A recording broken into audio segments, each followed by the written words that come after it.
ಗಾಢ ನಿದ್ದೆಯಲ್ಲಿರುವಂತಹ ಕುರುಬ ಸಮುದಾಯದ ಬಂಧುಗಳೇ, ಕುರುಬರನ್ನ ಯಾವ ರೀತಿ ಟಾರ್ಗೆಟ್ ಮಾಡ್ತಾ ಇದ್ದಾರೆ, ಕುರುಬರನ್ನ ರಾಜಕೀಯ ಪಕ್ಷಗಳು ಟಾರ್ಗೆಟ್ ಮಾಡ್ತಾ ಇದ್ದಾವೆ, ಬೇರೆ ಸಮುದಾಯಗಳು ಟಾರ್ಗೆಟ್ ಮಾಡ್ತಾ ಇದ್ದಾವೆ, ಒಂದು ಕಡೆ ಮೀಡಿಯಾನು ಟಾರ್ಗೆಟ್ ಮಾಡ್ತಾ ಇದೆ. ಈ ಸಮುದಾಯವನ್ನ ಯಾವ ಸ್ಥಿತಿಗೆ ತೆಗೆದುಕೊಂಡು ಹೋಗ್ತಾ ಇದ್ದಾರೆ ಅನ್ನೋದಕ್ಕೆ ಹಲವಾರು ಜೀವಂತ ಸಾಕ್ಷಿಗಳು ನಮ್ಮಲ್ಲಿ ಸಿಗುತ್ತೆ.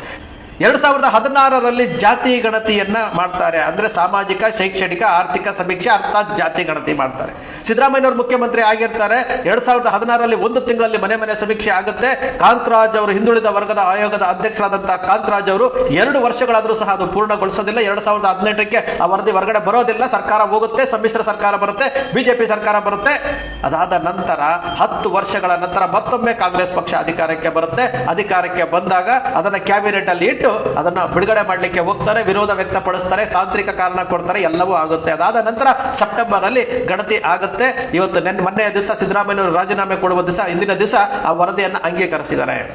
ಇಲ್ಲಿ ಮೀಡಿಯಾಗಳು ಏನ್ ಮಾಡ್ತಾ ಇದ್ದಾವೆ, 2016ರಲ್ಲಿ ಮೀಡಿಯಾಗಳು ಏನ್ ಮಾಡ್ತು, ಒಂದು ಸುದ್ದಿಯನ್ನ ಪ್ರಕಟ ಮಾಡುತ್ತು. ಅವತ್ತು ಏನ್ ಸುದ್ದಿ ಪ್ರಕಟ ಮಾಡ್ತು, ಪರಿಶಿಷ್ಟ ಜಾತಿಯವರು, ಎಲ್ಲಾ ಪರಿಶಿಷ್ಟ ಜಾತಿಯವರು ಸೇರಿದ್ರೆ 1 ಕೋಟಿ ಚಿಲ್ಲರೆ ಆಗುತ್ತೆ. ಅದಾದ ನಂತರ ಮುಸಲ್ಮಾನರು ಬರ್ತಾರೆ, ಅದಾದ ನಂತರ ವೀರಶೈವ ಲಿಂಗಾಯತರು ಬರ್ತಾರೆ, ಒಕ್ಕಲಿಗರು 49 ಲಕ್ಷ ಇದ್ದಾರೆ, ಕುರುಬರು 45 ಲಕ್ಷ ಇದ್ದಾರೆ ಅಂತೇಳಿ ನೀವೆಲ್ಲ ಪತ್ರಿಕೆಗಳಲ್ಲಿ ನೋಡಿರ್ತೀರಿ.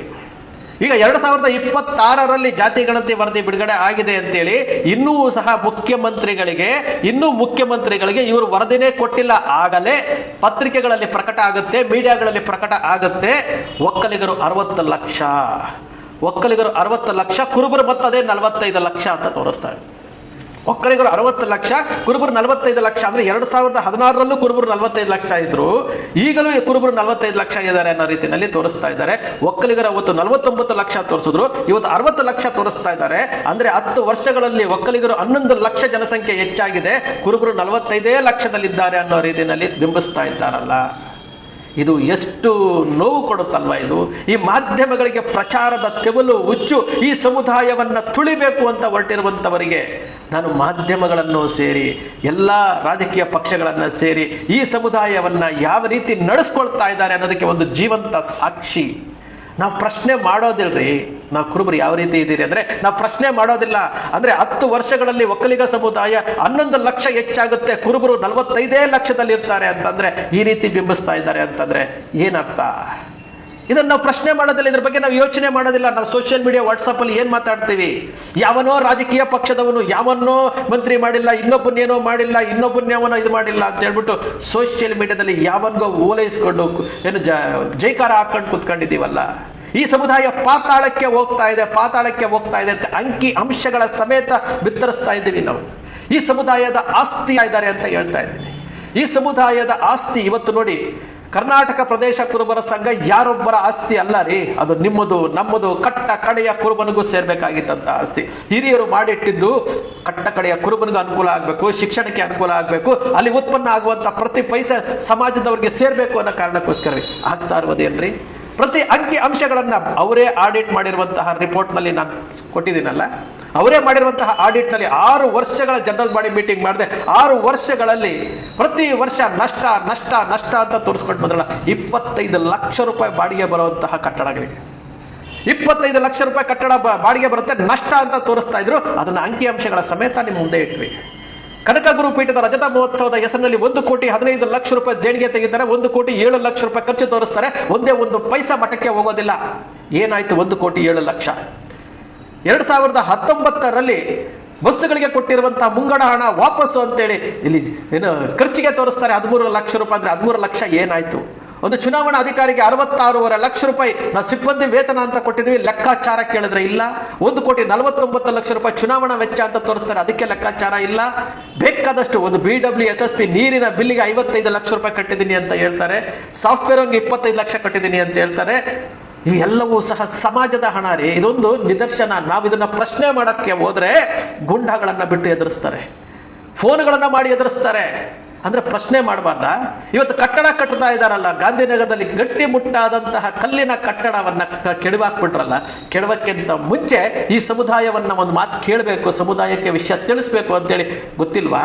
ಈ ಸಮುದಾಯದಲ್ಲಿ ಮಠಗಳಿಲ್ವಾ? ಹಿರಿಯರಿಲ್ವಾ? ಈ ಸಮುದಾಯದ ವಿದ್ಯಾರ್ಥಿಗಳಿಲ್ವಾ? ಲಾಯರ್ಗಳಿಲ್ವಾ? ಡಾಕ್ಟರ್ಗಳಿಲ್ವಾ? ಉದ್ಯೋಗಗಳಿಲ್ವಾ?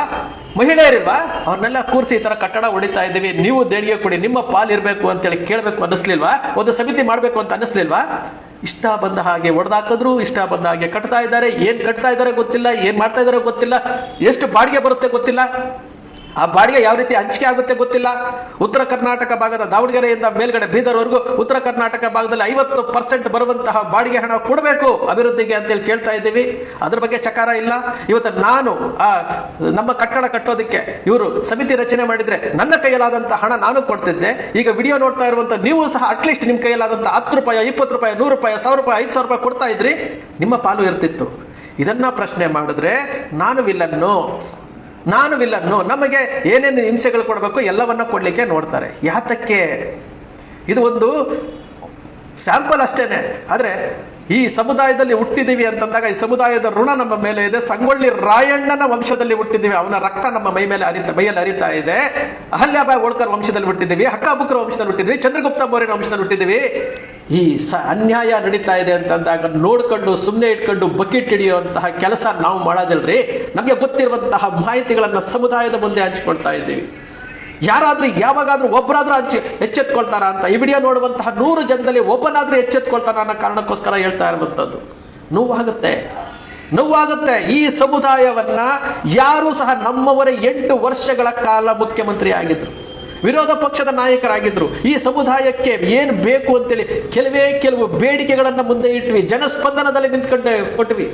ಇವತ್ತಿನವರೆಗೆ ಒಂದೇ ಒಂದು ಬೇಡಿಕೆ ಈಡೇರಿಲ್ಲ, ಒಂದೇ ಒಂದು ಬೇಡಿಕೆ. ಹಾಗಾದ್ರೆ ಈ ಸಮುದಾಯ ಲೆಕ್ಕಕ್ಕಿಲ್ವಾ? ಮೀಡಿಯಾಗಳು ತೋರಿಸ್ತಾ ಇರುವುದು ಇದೇ ವಿಚಾರ ತಾನೇ. ಈ ಸಮುದಾಯದಲ್ಲಿ ಸಂಘಟನೆ ಇಲ್ಲ, ಈ ಸಮುದಾಯದಲ್ಲಿ ಒಗ್ಗಟ್ಟಿಲ್ಲ. ಮುಖ್ಯಮಂತ್ರಿಗಳು ರಾಜೀನಾಮೆ ಕೊಡ್ತಾರೆ ಅಂತಂದ್ರೆ ಮೀಡಿಯಾಗಳ ಮುಂದೆ ಹೇಳಿಕೆ ಕೊಡುವಂಥವರು ಪ್ರತಿಭಟನೆಗೆ ಸೇರೋದು 50 ರಿಂದ 60 ಜನ ಅಂತಂದ್ರೆ ಮೀಡಿಯಾಗಳು ಏನು ಹೇಳ್ತ್ರಿ? ಇದನ್ನ ನೋಡೇ ಹೇಳೋರಿಲ್ಲ, ಕೇಳೋರಿಲ್ಲ. ಈ ಸಮುದಾಯವನ್ನ ಯಾರು ಹೇಳೋರಿಲ್ಲ, ಕೇಳೋರಿಲ್ಲ. ನಾವು ಇಷ್ಟ ಬಂದಂಗೆ ಬರಿಬಹುದು ಅಂತೇಳಿ ಬರಿತಾ ಇರುವಂಥದ್ದು, ಇಷ್ಟ ಬಂದಂಗೆ. 8 ವರ್ಷಗಳ ಕಾಲ ನಮ್ಮ ಸಮುದಾಯದ ಒಬ್ಬ ಸರ್ವೋಚ್ಚ ನಾಯಕ ಮುಖ್ಯಮಂತ್ರಿ ಆಗಿದ್ದಾರೆ, ಅವರು ಮುಖ್ಯಮಂತ್ರಿ ಆಗಿ ರಾಜೀನಾಮೆ ಕೊಡ್ತಾ ಇದ್ದಾರೆ ಅನ್ನೋ ಸನ್ನಿವೇಶ ಸೃಷ್ಟಿ ಆಗುತ್ತೆ. ನಮ್ಮ ಸಮುದಾಯದಿಂದ 10 ಜನ ಶಾಸಕರು ಕಾಂಗ್ರೆಸ್ ಪಕ್ಷದಿಂದ ಗೆದ್ದಿದ್ರಲ್ಲ, ಸಿದ್ದರಾಮಯ್ಯನವ್ರನ್ನ ಹೊರತುಪಡಿಸಿದ್ರೆ 9 ಜನ. ಆ 9 ಜನ ಕಾಂಗ್ರೆಸ್ನಲ್ಲಿರುವಂತಹ ಶಾಸಕರು ವಿರೋಧ ವ್ಯಕ್ತಪಡಿಸಿ ನಾನು ರಾಜೀನಾಮೆ ಕೊಡ್ತೇನೆ, ಇಳಿಸಬಾರ್ದು ಅಂತ ಏನಾದರೂ ಹೇಳಿದ್ರ? ಅಹಿಂದ ಶಾಸಕರುಗಳನ್ನ ಬಿಡಿ, ನಾನು ಸಮಾಜದ ಬಗ್ಗೆ ಮಾತನಾಡ್ತಾ ಇದ್ದೀನಿ. ಈ ಸಮುದಾಯದ ನಾಯಕನನ್ನ ಇಳಿಸ್ತಾರೆ ಅಂತಂದಾಗ ರಾಜ್ಯಾದ್ಯಂತ ನಾವು ಸಂಘಟನೆ ಮಾಡ್ತಾ ಇದ್ದೀವಿ. ಏನು ಇನ್ನೊಂದು ಹಿಂದುಳಿದ ವರ್ಗದ ಸಂಘಟನೆ, ಅಹಿಂದ ಸಂಘಟನೆ ಅಂತ ಹೇಳಿದ್ರಲ್ಲ, ರಾಜ್ಯಾದ್ಯಂತ ರೊಚ್ಚಿಗೆಳಬೇಕಾದಂತಹ ಸನ್ನಿವೇಶವನ್ನ ಇವರು ಮಾಡಿದ್ದೇನ್ರಿ? ಸಿದ್ದರಾಮಯ್ಯನವರು ರಾಜೀನಾಮೆ ಕೊಡ್ತಾರೆ ಅಂತಂದಾಗ ಒಬ್ಬರು ಧ್ವನಿ ಎತ್ತಲಿಲ್ಲ. ಇದು ಸಂಘಟನೆನಾ? ಎಲ್ಲರಿಗೂ ಟಾರ್ಗೆಟ್ ಕುರುಬರು, ಎಲ್ಲರಿಗೂ ಟಾರ್ಗೆಟ್. ಬಾಯಿಗೆ ಸಿಗ್ದಂಗೆ HD ಕುಮಾರಸ್ವಾಮಿ ಅವರು ಕುರುಬರನ್ನ ಟಾರ್ಗೆಟ್ ಮಾಡಿದ್ರು, ಪ್ರತಾಪ್ ಸಿಂಹ ಟಾರ್ಗೆಟ್ ಮಾಡಿದ್ರು. ನೆನ್ನೆ ಅಶೋಕ್ ಅವರು ಹೇಳ್ತಾ ಇದ್ದಾರೆ ಕುರುಬರು ಯಾರು ಕಾಂಗ್ರೆಸ್ಗೆ ಓಟ್ ಹಾಕಲ್ಲ. ಆದ್ರೆ ಇವರಿಗೆ ಓಟಿನ ಬಗ್ಗೆ ಯೋಚನೆ ಹೊರತು ಈ ಸಮುದಾಯದ ಉನ್ನತಿಯ ಬಗ್ಗೆ ಯಾರಿಗೂ ಇಲ್ಲಲ್ಲ. ಇದನ್ನು ಕಟ್ಟಬೇಕಾಗಿರುವಂಥವ್ರು ಯಾರ್ರಿ? ನೆನ್ನೆ ಒಂದು ಹಳೆಯ ವಿಡಿಯೋ ನೋಡ್ತಾ ಇದ್ದೆ. ಕರ್ನಾಟಕ ಪ್ರದೇಶ ಕುರುಬರ ಸಂಘದಕ್ಕೆ ವೋಟ್ ಹಾಕ್ಸೋದಕ್ಕೆ ಒಕ್ಕಲಿಗ ಸಮುದಾಯದವ್ರನ್ನ ಐಡಿ ಕಾರ್ಡ್ ಮಾಡ್ತಾ ಇರುವಂತ ಒಂದು ಹಳೆಯ ವಿಡಿಯೋ ಒಂದು ಸಿಕ್ತು. ಅವರು ಕರ್ನಾಟಕ ಪ್ರದೇಶ ಕುರುಬರ ಸಂಘಕ್ಕೆ ನಿಮಗೆ BBMP-ನಲ್ಲಿ ಅವಕಾಶ ಮಾಡ್ಕೊಡ್ತೀವಿ ಅಂತ ಹೇಳ್ಬಿಟ್ಟು ಕುರುಬರ ಸಂಘದ ಐಡೆಂಟಿ ಕಾರ್ಡ್ ಅನ್ನ ಒಕ್ಕಲಿಗರಿಗೆ ಮಾಡ್ಕೊಂಡಿರುವಂತ ಒಂದು ವಿಡಿಯೋ ನೋಡ್ತಿದ್ದೆ ನಾವೇ ಸ್ವಿಂಗ್ ಆಪರೇಷನ್ ಮಾಡಿ ಮರಾಠ ಸಮುದಾಯದವರನ್ನ ಕರ್ಕೊಂಡು ಬಂದು ವೋಟರ್ ID ಮಾಡಿಸಿರುವಂತದನ್ನ ನಾವೇ ಸ್ವಿಂಗ್ ಆಪರೇಷನ್ ಮಾಡಿದ್ವಿ. ಅವತ್ತು ಮೀಡಿಯಾಗಳ ಮುಂದೆ ಇಟ್ವಿ, ಅವತ್ತು ಜನಗಳ ಮುಂದೆ ಇಟ್ವಿ. ಅವತ್ತು ಕನಕರಾಯಣ್ಣ ಸ್ಫೂರ್ತಿ ತಂಡದ ಮೂಲಕ ಅಭ್ಯರ್ಥಿಗಳನ್ನ ಇಳಿಸಿದ್ವಿ. ನಮ್ಮವರು ಏನ್ ಮಾಡಿದ್ರು? ಯಾರೋ ಐಡೆಂಟಿ ಕಾರ್ಡ್ ಮಾಡಿಸ್ಕೊಟ್ಟಿರುವಂತದನ್ನ, ಯಾರೋ ಒಂದು 500 ರೂಪಾಯಿ ಕೊಡುವಂಥದನ್ನ, ಯಾರೋ ಬಿರಿಯಾನಿ ಕೊಟ್ಟಿರುವಂತದನ್ನ ಕರ್ಕ ಬಂದ್ಬಿಟ್ಟು ವೋಟ್ ಹಾಕಿ ಗೆಲ್ಲಿಸ್ಬಿಟ್ರಿ. ಏನಾಯ್ತು? ಪ್ರಯತ್ನಗಳು ನಡೀತಾ ಇದ್ದಾವೆ ಬಂಧುಗಳೇ, ಪ್ರಯತ್ನಗಳು ನಡೀತಾ ಇದೆ. ಬೇಸರ ಆಗುತ್ತೆ. ನಿಮ್ಮನ್ನ ನಿಜವಾಗೂ ಒಂದು ಮಾತು ಹೇಳ್ತೇನೆ, ಇಡೀ ಕರ್ನಾಟಕದಲ್ಲಿರುವಂತಹ ಅಷ್ಟು ಸಮುದಾಯಗಳಲ್ಲಿ ಈ ಸಮುದಾಯ ಜನಸಂಖ್ಯೆಯಲ್ಲಿ ಕಡಿಮೆ ಇಲ್ಲ, ಇತಿಹಾಸದಲ್ಲಿ ಕಡಿಮೆ ಇಲ್ಲ. ಆದರೂ ಸಹ ಈ ಸಮುದಾಯದ ಬೆಳವಣಿಗೆ ಎಲ್ಲಾ ಸಮುದಾಯಗಳಿಗಿಂತಲೂ ಕೆಳಮಟ್ಟಕ್ಕಿದೆ. ಜಯಪ್ರಕಾಶ್ ಹೆಗಡೆ ಅವರು ಶಿಫಾರಸು ಮಾಡಿದ್ರಲ್ಲ, ಅಲೆಮಾರಿಗಳಿಗಿಂತಲೂ ಕೆಳಮಟ್ಟಕ್ಕೆ ಕುರುಬರಿದ್ದಾರೆ ಅಂತ ಹೇಳಿದ್ರಲ್ಲ, ಇದು ಸತ್ಯ. ಇದನ್ನು ಮಾಡಿದಂಥವ್ರು ಯಾರು? ನಾವೇ. ನಮಗೆ ಜಾಗೃತಿ ಬೇಕಾಗಿಲ್ಲ, ನಮಗೆ ಸಂಘಟನೆ ಬೇಕಾಗಿಲ್ಲ, ನಮಗೆ ಸಮುದಾಯ ಬೇಕಾಗಿಲ್ಲ. ಈ ಕುರುಬರ ಮೇಲೆ ಜೈಲು ಶಿಕ್ಷೆ ಅನುಭವಿಸಿರುವಂತವರ ಸಾವಿರಾರು RTI ನಲ್ಲಿ ಮಾಹಿತಿ ತೆಗೆದುಕೊಂಡಿದ್ವಿ. ಅಟ್ರಾಸಿಟಿ ಕೇಸುಗಳ ಮೇಲೆ ಸಹಿಸ್ಕೊಳ್ತೇವೆ. ನಾವು ಸಹಿಸ್ಕೊಳ್ತಾ ಇದ್ದೇವೆ. ಸಹಿಸ್ಕೊಂಡು ನಾವು ಇವತ್ತು ಈ ಸಮುದಾಯವನ್ನ ಯಾವ ಹಂತಕ್ಕೆ ತೆಗೆದುಕೊಂಡು ಹೋಗ್ಬೇಕು ಅನ್ನೋದ್ರ ಬಗ್ಗೆ ನಾವು ಚಿಂತನೆ ಮಾಡ್ತಾ ಇಲ್ಲ.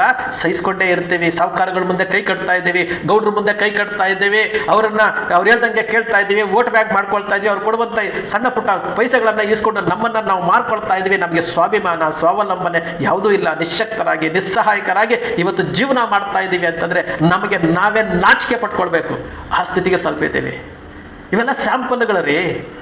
ಒಂದು ಕಡೆ ಯಾವ ಸಮುದಾಯ ಸಂಘಟಿತವಾಗಿಲ್ವೋ ಆ ಸಮುದಾಯವನ್ನ ಇವತ್ತು ಬೇರೆಯವರು ಟಾರ್ಗೆಟ್ ಮಾಡ್ತಾರೆ ಅನ್ನೋದಕ್ಕೋಸ್ಕರವಾಗಿ ಈ ಮೀಡಿಯಾಗಳು ನೋಡಿ 10 ವರ್ಷದ ಹಿಂದೆ 45 ಲಕ್ಷ ಇದ್ದಂತಹ ಕುರುಬರು ಇವತ್ತು 45 ಲಕ್ಷನೇ ತೋರಿಸ್ತಾರೆ ಅಂತಂದ್ರೆ ಅರ್ಥ ಮಾಡ್ಕೊಳ್ಬೇಕಲ್ವಾ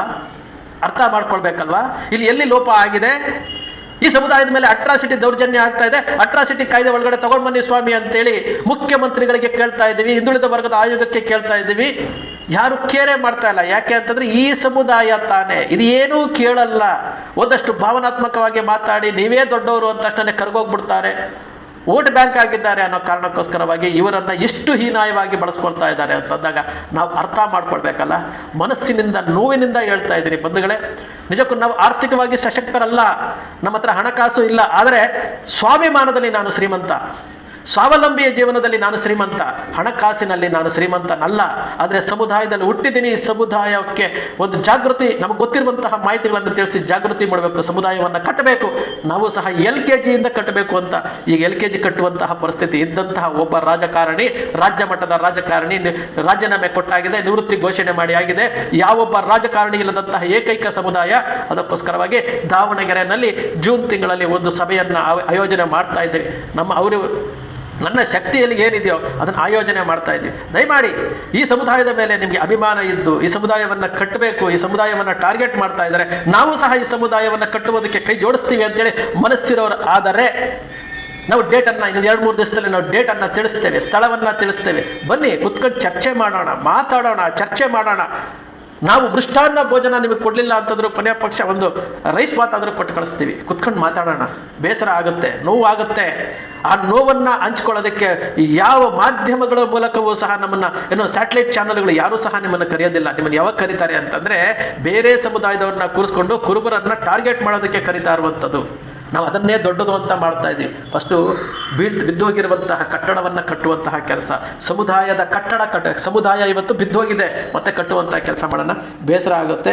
ಆ ಎಮೋಷನಲ್ಲಿ ಒಂದಷ್ಟು ವಿಚಾರಗಳನ್ನು ನಿಮ್ಮ ಮುಂದೆ ಹೇಳುವಂಥ ಟೈಮ್ನಲ್ಲಿ ನಾವು ಮಾತಾಡ್ತೀವಿ. ಯಾಕೆಂದರೆ ನೋವು, ಮನಸ್ಸಿನಲ್ಲಿ ನೋವಿದೆ. ಎಚ್ಚೆತ್ಕೊಳ್ಳಿ. ಈ ಸಮುದಾಯದಲ್ಲಿ 60% ಯುವಕರಿದ್ದೀರಿ. 60% ಯುವಕರು ಸೋಷಿಯಲ್ ಮೀಡಿಯಾ ಬಳಸ್ತಾ ಇದ್ದೀರಿ, ವಾಟ್ಸಾಪ್ಗಳನ್ನು ಬಳಸ್ತಾ ಇದ್ದೀರಿ. ಈ ಸಮುದಾಯ ಯಾವ ಸ್ಥಿತಿಗೆ ಹೋಗ್ತಾ ಇದೆ? ಈ ಸಮುದಾಯವನ್ನು ಕೇರೆ ಮಾಡ್ತಾ ಇಲ್ಲ ರಾಜಕಾರಣಿಗಳು, ರಾಜಕೀಯ ಪಕ್ಷಗಳು.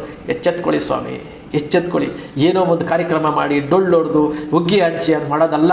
ಈ ಸಮುದಾಯವನ್ನು ಜಾಗೃತಿ ಮೂಡಿಸೋದಕ್ಕೆ ಎಲ್ಲರೂ ಕೈ ಜೋಡಿಸಿದಾಗ ಈ ಸಮುದಾಯವನ್ನು ಮತ್ತೊಮ್ಮೆ ಕಟ್ಟಬಹುದು. ಚಂದ್ರಗುಪ್ತ ಮೌರ್ಯ ಇವತ್ತು ಅಖಂಡ ಭಾರತವನ್ನು ಆಳಿದಂತಹ ಕುರುಬ ಸಮುದಾಯದ ಮಹಾರಾಜ. ಹಕ್ಕಾಬುಕ್ಕರು ಹಿಂದೂ ಸಾಮ್ರಾಜ್ಯ ಕಟ್ಟದಂಥವರು. ಅಹಲ್ಯಾಬಾಯಿ ಹೋಳ್ಕರ್ 35 ವರ್ಷಗಳ ಕಾಲ ರಾಜಭಾರ ಮಾಡಿರುವಂಥವರು. ಸಂಗೊಳ್ಳಿ ರಾಯಣ್ಣ ಜಗತ್ತು ಕಂಡಂತಹ ಏಕೈಕ ವೀರ, ಏಕೈಕ ಕ್ರಾಂತಿವೀರ. ಸಂಗೊಳ್ಳಿ ರಾಯಣ್ಣ ಹುಟ್ಟಿದ್ರೆ ಆಗಸ್ಟ್ 15 ಸ್ವತಂತ್ರೋತ್ಸವ, ಸಂಗೊಳ್ಳಿ ರಾಯಣ್ಣ ಬಲಿದಾನ ಆದರೆ ಜನವರಿ 26 ಗಣರಾಜ್ಯೋತ್ಸವ. ಇಂತಹ ಒಬ್ಬ ಏಕೈಕ ವೀರನನ್ನು ಪಡೆದಂತಹ ನಮ್ಮ ಸಮುದಾಯ.